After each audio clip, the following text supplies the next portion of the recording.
This is a quick video demo to explain the optical property of birefringence, and we'll talk a little bit about the nature of light.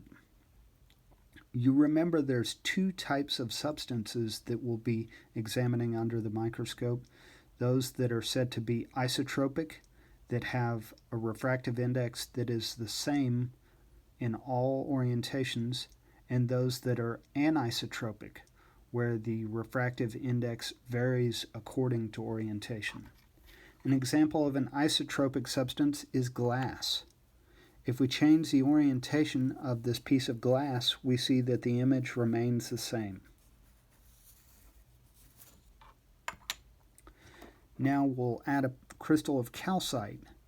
This shows the phenomenon of birefringence, that is, where light that enters the crystal gets split into two rays that are actually vibrating perpendicular to one another. If we change the orientation of the crystal, we see that the refractive index is varying, and so the change of the orientation of the image is varying.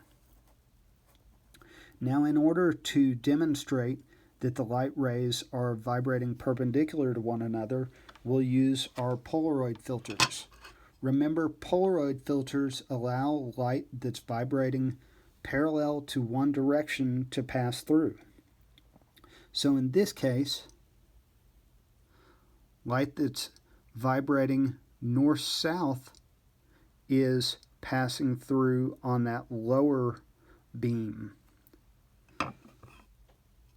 The ray that's vibrating east-west is passing through the Polaroid filter on the upper row. So north-south, east-west.